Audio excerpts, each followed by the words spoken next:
Baik, Alhamdulillah Auda kembali kita bersama lagi di Rampai Pagi ini. Jadi Auda sekali lagi hari ini pertemuan kita satu, kita sudah berada di 13 Jun ya. Ya, betul. 2026 masih. Baik. Sekarang kita bersama dalam segmen Tanah Asas Kemajuan dan kali ini kita bawakan segmen ini dengan satu tajuk iaitu Syarat Khas Tanah. Dengan narasumber kita pada kali ini yang telah pun kita bergerakkan di awal pertemuan kita tadi, itu bersama dengan Yang Mulia Tuan Muhammad Khairul bin Jekaria, merupakan pegawai tanah yang akan membicarakan ataupun yang akan menjelaskan serta memberi pencerahan mengenai dengan tajuk yang akan kita bawakan pada pagi ini. Baik, kita ucapkan selamat datang. Assalamualaikum Tuan. Waalaikumsalam warahmatullahi wabarakatuh. Apa khabar Tuan? Alhamdulillah. Sihat, Alhamdulillah ya. Baik, lepas pagi ingin mengucapkan jutaan terima kasih ya di atas kesediaan Tuan meluangkan masa bersama kita pada pagi ini ya, walaupun berada di hujung minggu pada hari Sabtu, tetapi tugasan kita ni untuk mengungsikan perkara ini pada masyarakat di luar sana ya, insya-Allah. Jadi mungkin sebagai untuk permulaan kita ya, mungkin ada yang ingin disampaikan merupakan mukaddimah untuk penyampaian Tuan pada hari ini, silakan. Baik, terima kasih. Sama. Insyaallah. Bismillahirrahmanirrahim. Alhamdulillahirabbil alamin wassalatu wassalamu ala asyrafil anbiya'i wal mursalin sayyidina Muhammad wa ala alihi wa sahbihi ajma'in. Rabbi shrah li sadri wa yassir li amri wahlul 'uqdatam min lisani yafqahu qawli. Terlebih dahulu ingin mengucapkan setinggi-tinggi penghargaan kepada pihak Rampai Pagi, radio televisyen Brunei khususnya Rampai Pagi, kerana usaha sama yang diberikan kepada pihak Jabatan Tanah. Tentunya usaha ini adalah sangat yang bernilai kepada pihak Jabatan Tanah untuk menyampaikan maklumat-maklumat lebih-lebih lagi mengenai pengurusan tanah kepada orang awam di dalam segmen Tanah Asas Kemajuan Negara. Jadi terus sejak kali barangkali saya untuk hari ini saya ditugaskan untuk menyampaikan satu tajuk yang mana salah satu tajuk yang penting mengenai tanah yang perlu orang awam khususnya pemilik-pemilik tanah ini orang mencakna atau mengambil berat atau sekurang-kurangnya peka mengenainya, iaitu mengenai syarat khas tanah. Jadi untuk makluman kepada orang awam, setiap tanah-tanah yang dimiliki di negara Brunei Darussalam terdapat syarat khas tanah yang sedia berdaftar. Ini termasuklah bagi tanah-tanah lesen tumpang sementara, TOL artinya tanya. Tapi untuk pada hari ini, walau bagaimanapun, saya akan lebih memfokuskan kepada syarat khas tanah yang terkandung di dalam tanah-tanah yang bergeran saja. Jadi berbeza daripada lesen tumpang sementara. Lesen tumpang sementara insya-Allah akan disampaikan daripada insya-Allah akan disampaikan bulan depan. InsyaAllah di keluaran akan datang ya. InsyaAllah. Jadi untuk meneruskan saja, apa arti syarat khas tanah ini? Silakan. Jadi syarat khas tanah ini ialah satu kenyataan yang mengandungi kebenaran kemajuan atau sekatan yang didaftarkan dalam geran tanah yang menetapkan tujuan dan cara tanah tersebut boleh digunakan. Jadi ni orang ini boleh dibahasalah ni orang mouthful dia punya definitionnya ni but insyaallah sekarang setelah disampaikan selanjutnya akan lebih faham Jadi seterusnya mengenai syarat khas tanah ini juga seperti mana juga yang terkandung di dalam Kanun Tanah Penggal 40 Seksyen 9/5 pada umumnya adalah menjadi tanggungjawab pemilik tanah untuk memastikan kegiatan mereka selaras dan pemilik tanah adalah dikehendaki untuk mematuhi apa jua yang terdaftar di dalam syarat khas tanah mereka. Jadi lebih-lebih lagi pada masa ini terdapat banyak-banyak sudah dasar-dasar kerajaan yang diperkenalkan pada masa ini yang mana orang kira sebelum ini ada diberikan kelonggaran sedikit, tapi ini memaksa kita untuk orang patuh kepada syarat-syarat yang dikenakan itulah. Alhamdulillah. Jadi itu sedikit mukadimah yang telah dikongsikan berkenaan dengan apa yang dimaksudkan dengan syarat khas tanah. Jadi kalau kita boleh tahu juga Tuan untuk kita ni mengetahui lebih lanjut mengenai dengan syarat khas tanah ini, mungkin ada di antara penonton kita yang ingin mengetahui apa sebetulnya ciri-ciri syarat khas tanah yang perlu diketahui oleh pemilik tanah ni Tuan. Silakan. Jadi syarat khas tanah ini lazimnya ia berbeza, didaftarkan berbeza mengikut jenis kegunaan, lokasi tanah tersebut, kategori pemilikan dan tujuan pembangunan sesuatu tanah. Oleh itu pemilik tanah perlu memahami syarat-syarat yang dikenakan bagi memastikan tanah digunakan selaras dengan tujuan yang telah diluluskan oleh pihak kerajaan. Secara amnya sedia dikongsikan, syarat khas tanah boleh dibahagikan kepada 3 kategori. Kategori utama iaitu syarat kebenaran kemajuan, syarat sekatan dan syarat khusus. Jadi di sini saya akan berikan apa artinya. Yang pertama adalah syarat kebenaran kemajuan. Syarat ini ia menerangkan jenis pembangunan atau kegunaan yang dibenarkan di atas sesuatu tanah. Jadi sebagai contoh paling simple saja yang saya boleh bagi contoh adalah jika syarat khas tanah di sesuatu tanah itu didaftarkan perumahan am, maka tanah tersebut hanya boleh dimajukan untuk tujuan rumah kediaman saja dan bukan untuk perniagaan atau industri. Jadi itu syarat kebenaran kemajuan. Yang kedua adalah syarat sekatan. Syarat sekatan ini adalah syarat yang mengawal atau menghadkan urusan tertentu ke atas tanah.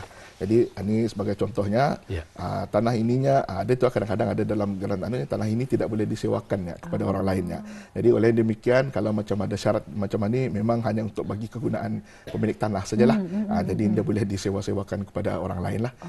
Jadi itu syarat sekatan contohnya. Dan seterusnya adalah syarat khusus. Syarat khusus tadi dikenakan atas sebab tertentu. Jadi paling senang saja ia macam skim perumahan negara. Kalau macam kita lihat skim perumahan negara tu semua rumah-rumah ada skim perumahan negara tu ada standard ia punya syarat. Jadi biasanya ia lebih kepada tertumpu pada skim sajalah punya kegunaannya tu dan ia ada berapa fleksibelnya orang. Macam itulah. Jadi di antara ketiga-tiga syarat yang tadi saya sebutkan tadi sebentar tadi, yang pastinya biasanya yang pasti ada adalah yang pertama tadi iaitu syarat kebenaran kemajuan yang lazim didaftarkan di dalam geran tanah. Dan syarat kedua dan ketiga itu indah semua tanah adalah tapi kadang-kadangnya ada akan dikenakanlah. Tapi yang pasti ada yang pertama tadi syarat kebenaran kemajuan. Ya, alhamdulillah ya. Demikian tadi Auda telah pun dijelaskan mengenai dengan syarat-syarat yang telah ditentukan oleh pihak khususnya daripada pihak antara syarat khas tanah yang telah diperjelaskan oleh tetamu kita. Baik, kita ingin mengetahui apakah syarat-syarat khas tanah kebenaran kemajuan yang biasanya didaftarkan tuan di dalam geran tanah ini. Mungkin dapat dijelaskan? Jadi di sini saya ingin mengungsikan beberapa syarat khas tanah yang syarat kebenaran kemajuan. Sekaligus saya akan membagi contohnya dan saya akan mengungsikan melalui skrin juga kadar cukai tanah bagi setiap syarat khas tanah. Jadi setiap syarat khas tanah itu memang ada mempunyai kadar cukai tanahnya yang tersendiri. Jadi dimulakan dengan pertanian Am 1 dan pertanian Am 2. Ini pertanian Am 1 ini, pertanian Am 2 ini sebagai kategori yang berdasar baharu daripada Jabatan Tanah lah. Sebelumnya syarat yang didaftarkan biasanya tanah ini hendaklah ditanam dengan buah-buahan, sayur-sayuran. Tapi masa ini pihak Jabatan Tanah hingga lagi mendaftarkan macam itu. Ia akan hanya mendaftarkan pertanian Am 1, pertanian Am 2 untuk memudahkan untuk perangkaan pihak Jabatan Tanah. Jadi apa pertanian Am 1 ini ia lebih kepada padi, tanaman padi atau biji rana.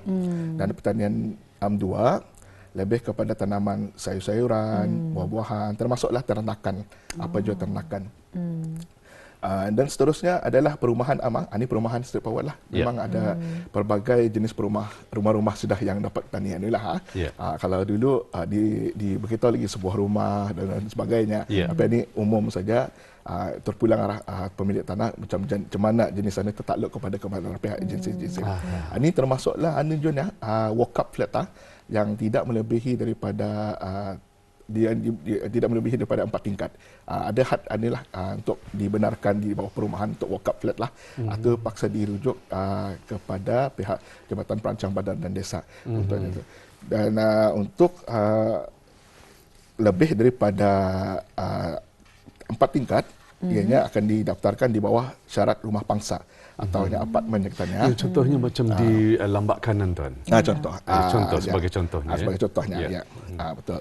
Jadi itu rumah pangsa lah. Jadi rumah pangsa itu syarat yang didaftarkan lah. Akan didaftarkan untuk apartmen lah. Dan ada juga rumah pangsa dan perniagaan sampingan dibolehkan ada sedikit perniagaan lah di bawah pangsa tu. Dan ada juga rumah pangsa dan perniagaan. Ini biasanya perniagaan ini kira secara panuh di bawah lantai itu letak. Dan kita ni melihat di kawasan di Riverside lah. Contohnya. Dan seterusnya juga ada juga syarat perumahan am dan perniagaan sampingan. Ini kalau istilah kami orang bagi mereka yang ingin menjalankan kedai runcit, kedai runcit, restoran, kedai jahit, atau masa ini barangkali yang trending kafe-kafe barangkali jadi dibolehkan untuk menjalankan perniagaan di bawah syarat ini perumahan dan perniagaan sampingan, tetapi terhad kepada hanya 2,000 kaki persegi sahaja. Dibenarkan. Dan seterusnya ada perumahan am dan perniagaan. Ini sebagai contoh rumah kedai, shop houses, dan ada juga perniagaan penuh. Perniagaan penuh ini paling sanang the mall lah, jadi ada juga seterusnya ada juga perumahan am dan perusahaan ringan. Ini instead of kedai di bawahnya, ia ada gudang di bawahnya. Jadi ada juga yang macam tu. Dan ada juga yang perusahaan ringan bagi mereka yang ingin membuka bengkel-bengkel kereta. Jadi inilah syarat-syarat yang mereka patut giatlah perusahaan ringan. Dan ada juga perusahaan berat bagi sebarang perkilangan, menyimpan jentera-jentera berat atau di bawah perusahaan berat. Dan lain-lain lagi lah, ada sekolah, ini straightforward lah, yang mudah dipahami lah, stesen minyak, dan hotel. Jadi syarat-syarat ini, ini yang lazim saja yang dikongsikan lah. Ya banyaknya, sebenarnya banyak lagi yang jenis pelbagai lah syarat khas tanah. Ada orang kadang mohon sekolah dan perumahan am, ada juga perumahan dan sekolah. Jadi tertakluklah daripada pihak berkenaan untuk meneliti perkara ini. Tapi sekiranya kalau orang awam kurang pasti mengenai perkara ini, orang bolehlah berkunjung kepada pejabat tanah daerah yang berkenaan tanah untuk memohon nasihat. Jadi sebagai contoh yang paling trending masa ni, gelanggang sukan. Yang paling banyak orang jual bertanya-tanya lah. Jadi ada mengenai gelanggang sukan ini, ia ada syarat-syaratnya yang dibolehkan. Jadi mereka hendaklah menyediakan sebarang perancangan apa yang akan orang buat di atas tanah itu, dan memohon orang nasihatlah daripada pihak kerajaan macam mana sepatutnya kemajuan itu berlaku lah. Contohnya itu orang boleh berkunjung ke pejabat tanah daerah atau agensi. Alhamdulillah. Jadi itu di bawah syarat-syarat khas tanah kebenaran kemajuan yang biasanya didaftarkan di dalam geran tanah. Baik, kalau kita boleh tahu juga ni Tuan, adakah dibolehkan untuk membuat penukaran syarat khas tanah dan juga bagaimana ni caranya bagi pemilik tanah yang membuat permohonan penukaran syarat tersebut? Mungkin dapat dikongsikan, silakan Tuan. Baik, terima kasih. Jadi bagi mana-mana pemilik tanah bergeran yang berhasrat untuk membuat permohonan tukar syarat adalah dibolehkan, akan tetapi ketetapan mengenainya adalah tertakluk kepada pihak berkenaan. Jadi tata cara permohonannya adalah dengan mengumpulkan dokumen-dokumen yang diperlukan, yang saya akan kongsikan sebentar lagi, yang mana di antara dokumen yang diperlukan adalah seperti mengisikan borang permohonan pemilik tanah. Jadi kalau sekiranya pemilik tanah ada 3 orang, jadi tiga orang itu mesti mengisikan borang permohonan, kad pengenalan terkini, kad pengenalan pasangan, isteri atau suami atau pemilik tanah, and then resit pembayaran cukai tahunan terkini bagi kesemua tanah-tanah yang dimiliki pemohon dan pasangan mereka. Jadi semua mesti dijelaskanlah sebarang tunggakan apa itu.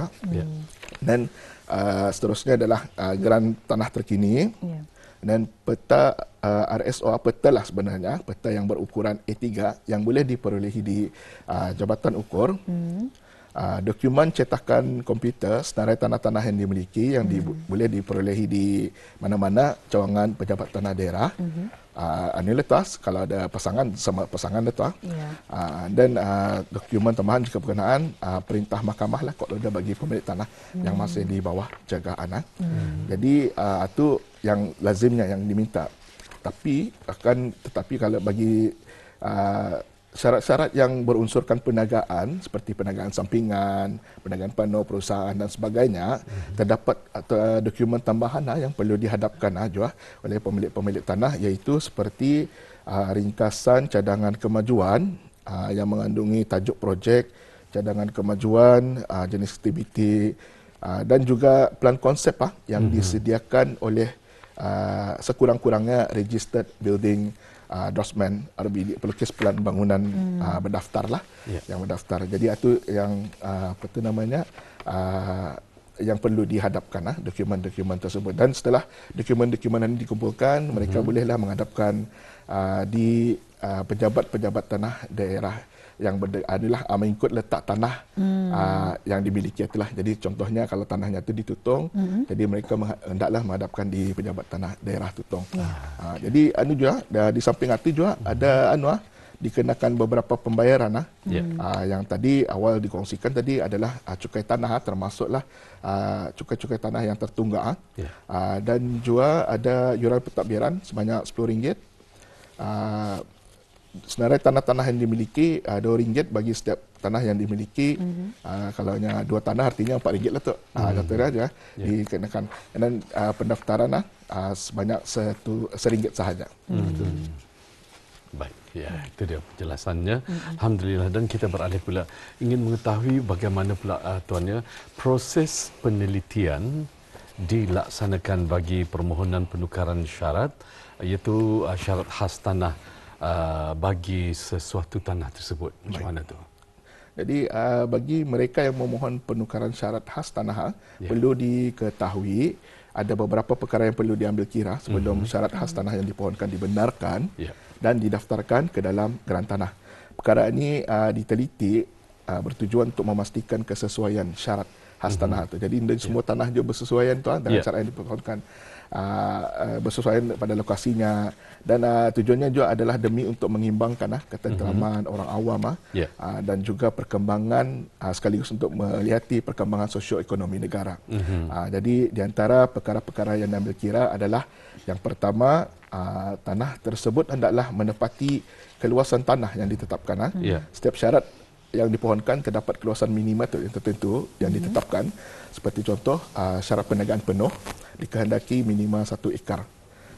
Jadi yang kedua adalah tanah tersebut terletak di dalam kawasan zon perancangan yang tepat dan bersesuaian yang telah pun dikenal pasti oleh Jabatan Perancang Badan dan Desa. Sebagai contoh, jika pemilik tanah berhasrat membuka syarat perniagaan, memohon perniagaan, zon yang bersesuaian adalah tempat zon komersial lah. Macam tu. Jadi yang ketiga, tanah tersebut menepati aspek teknikal juga keadaan sekeliling tanah. Sebagai contoh, daripada segi ketersediaan dan kesesuaian infrastruktur seperti jalan raya mesti ada sudah, elektrik, air dan sebagainya yang cukup Dan yang keempat, permohonan tersebut mendapat sokongan daripada ahli-ahli Jawatan Kuasa Penukaran Syarat Khas Tanah JPSKT, yang mana ahli-ahlinya adalah di kalangan beberapa agensi kerajaan juga. Dan akhir sekali, kelima adalah untuk mendapat sokongan daripada pihak berkuasa. Jadi setelah 5 ni orang kira green light lah tu jadi barulah insya-Allah barulah dibenarkan dan pemilik tanah boleh mendaftar syarat yang baru dan menjalankan apa juga kegiatan yang mereka ni lah ingin perlukan. Jadi sebenarnya kita ada masa lebih kurang-kurang daripada 5 minit, tuan.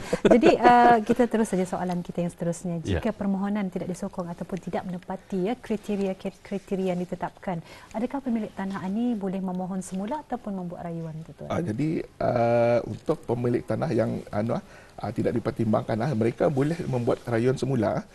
Di sini yang akan ditekankan adalah pentingnya untuk menyediakan semua dokumen-dokumen yang relevan, terutama sekali macam untuk yang syarat perniagaan. Jadi mesti dikongsikan apa perancangan mereka sebenarnya yang jelas dan rapi untuk pihak agensi-agensi berkenaan membuat penilaian lanjut rayuan tersebutlah. Jadi the more info yang dikongsikan, orang lagi tinggi chance-nya. Cuma itulah secara ringkasnya saja. Okey. Baik, dan seterusnya tuan beralih kepada soalan lazim yang biasanya ini orang bertanya ramai yang ingin mengetahui, adakah dibolehkan bagi pentadbir tanah untuk membuat permohonan tukar syarat khas tanah ni? Jadi baik Mas. Jadi yang saya kongsikan dulu terlebih dulu apa pentadbir tanah ni. Jadi pentadbir tanah ni secara umumnya adalah wakil yang dilantik secara rasmi oleh pihak mahkamah, yang mana mereka ni bertanggungjawab untuk mengurus menagihkan harta pusaka semati apabila seorang itu meninggal dunia, seperti mana yang diperuntukkan Akta Probate dan Pentadbiran Brunei Penggal 11.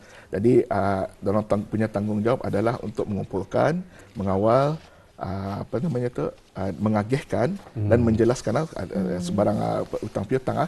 Selain daripada itu, mesti diorang pohonkan perintah mahkamah lah untuk mendapatkan menyorang kebenaran untuk diorang termasuklah permohonan tukar syarat ini. Okey, baik. Alhamdulillah. Jadi itu antara yang telah pernah dikongsikan ya, berkenaan dengan syarat khas tanah ini.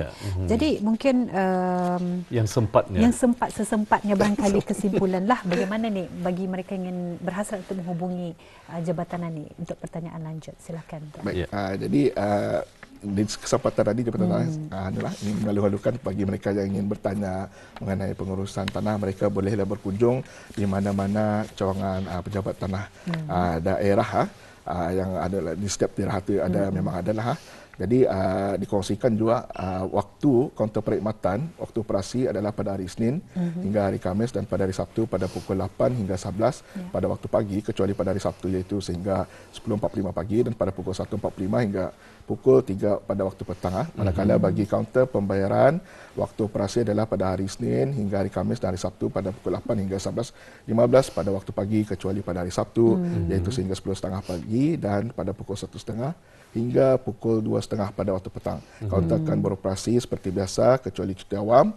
Jadi untuk maklumat lanjut, orang awam boleh juga berkunjung pada laman sesawang Jabatan Tanah di www.land.gov.bn atau Instagram melalui Instagram rasmi Jabatan Tanah, jabatantanah.bn. Dan ini kan dimaklumkan juga selain daripada email info.land@land.gov.bn, orang awam boleh sudah menghubungi Jabatan Tanah melalui WhatsApp di talian 7507878. Itulah yang nombor adalah saya ulangi lagi lah sekali lagi di talian WhatsApp 7507878. Itulah yang kami kongsikan WhatsApp. Ya, Alhamdulillah. Jadi kita ucapkan ribuan terima kasih kepada tamu kita Yang Mulia Tuan Muhammad Khairul bin Zakaria, merupakan pegawai tanah, kerana berkesudiannya memberikan dan juga memberikan penjelasan lebih rinci lagi berkenaan dengan syarat khas tanah ini. Jadi mudah-mudahan ia akan dapat memberikan manfaat dan juga sedikit pencerahan ya kepada penonton kita. InsyaAllah jika ada kesempatan lagi mungkin kita akan kongsikan di lain keluaran Kerana banyak lagi perkara yang ingin kita tanyakan sebetulnya Mahirah ya. Jadi kita ucapkan ribuan terima kasih sekali lagi dan insya-Allah kita berjumpa lagi. Assalamualaikum. Waalaikumsalam.